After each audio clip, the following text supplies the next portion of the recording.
The title of this video alone probably has you guys in confusion. One Piece is the best-selling manga of all time, yet I'm out here making a video urging people to read it. Well, whether you believe it or not, One Piece has slowly become a relic of the past. It's a series that's been ongoing for over 20 years now, spanning well over 1,000 chapters, and because of that, many new anime and manga fans don't watch it or read it. Instead, they go for the much shorter series out there without even trying One Piece. Between the length and the quality of the anime version, it's just easier to watch and read series like Jujutsu Kaisen and Demon Slayer. And rather than roast them and calling them uncultured swines, today I'm going to try to convince you, yes you, without spoilers, to go read One Piece.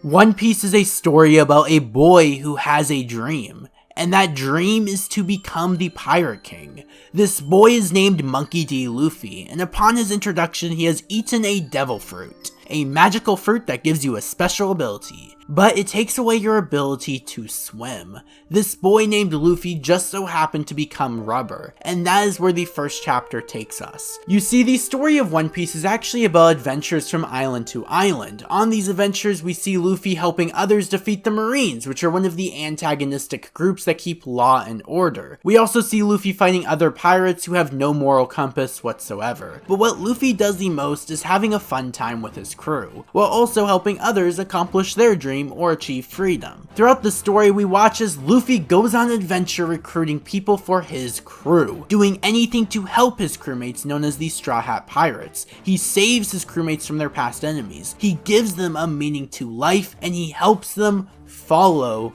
their dream. One Piece is an incredible journey across the most explored and built world in all of fiction, and while the story embodies so many themes, it does two so fantastically well, and those are dreams and freedom. One of the reoccurring themes in the One Piece world is freedom versus security, with the world government representing security and the pirates representing the embodiment of freedom. There are evil pirates out there that kidnap and destroy villages, but there is also corruption filled to the brim in the Marines, which are run by the world government. Neither side is good in the end, and while Luffy pays little to no mind to any of this and only cares about the adventures that he's on and what he's going to eat next, we genuinely do see how the world affects his crew. But now that I finished my description of the series, what do I love so much about One Piece? Well, the first thing, as mentioned above, is I absolutely adore the world building, and I know how basic that sounds to hear from a One Piece fan, but hear me out. The world that was built in One Piece is genuinely unrivaled. The world is not only one of the biggest, but it's also one of the best explored. Each island after the East Blue Arc has an entire culture and way of living that's completely different from the last, which might seem simple, but throughout the journey of One Piece, we land on well over 20 islands at least. From Alabasta to Skypiea, the world is just so developed that it immerses you into making you feel as if you could be part of this world, and that you, the viewer, is a part of the adventure in exploring each island. And if you don't like the way the last island felt, then the next one will most likely be completely different. It's a magical adventure that you,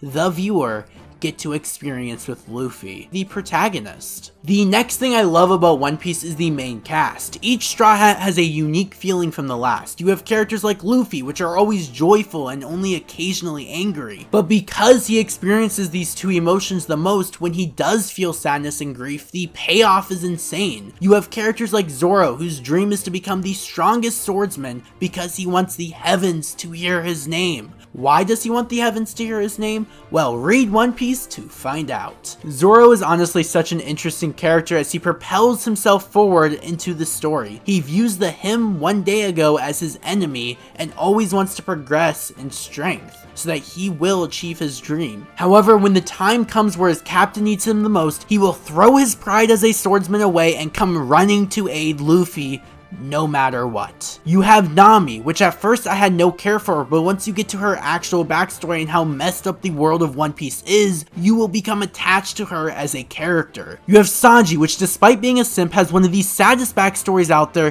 which leads to him never wanting to watch anyone go hungry. You have Usopp, which although out of the Straw Hat Pirates is one of the weakest characters, he has the most character development, and he is the most human, he is the most like you and me. The Straw Hat Pirates are each unique in different ways, and they truly have amazing characterization within their crew and amazing relationships that Oda set up. One of the other things that I absolutely love about the series is the consequences each character has to go through. Their actions do not go unpunished, especially in the later half of One Piece. And while most shonens give the cast a fair amount of consequences, the realization of how weak the Straw Hat Pirates really are is insane. While the story of One Piece gives you the perspective that yes, Luffy is weaker than his opponents, but he constantly is able to overcome them, it slowly shadows to truly show you how far Luffy is from the top. And it isn't until Sabaody and Marineford that you get the realization that Luffy is really a nobody compared to everyone else. But what about the fights? What about the fights Luffy goes in to have these consequences? What about the power system? Well, I have news for you. While the power system for One Piece is not as hype as maybe other shonen shows to watch, it is definitely an insanely strategic one to say the least. Well, at the moment, from where I'm at in the story, I don't really care about hockey. We do have devil fruits that always tend to be interesting matchups against enemies.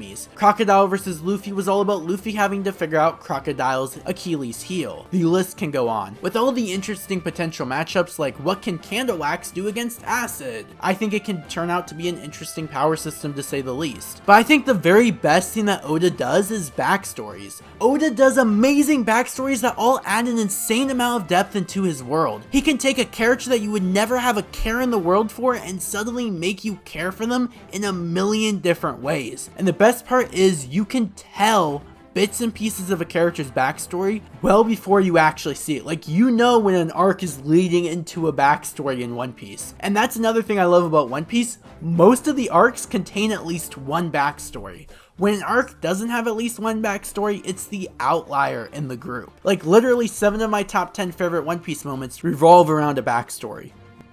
One Piece is a fantastic series as a whole, and while the series is far from flawless, I think the overarching story and thematic prevalence is absolutely well done. And while the start after the first arc might be a little slow for the average viewer, I do recommend at least trying to read till chapter 95. At that point, you've seen 2 of my top 10 One Piece arcs, and you have at least somewhat of a grasp on the narrative of One Piece. Overall, One Piece has a fantastic OST and is a fantastic adventure I'd highly recommend you, the viewer, to take the ride of. I totally understand how this story is over 1,000 chapters long and how that's too long for some people and how it might seem like an impossible journey, but it is a journey that, in my opinion, you need to at least try and take.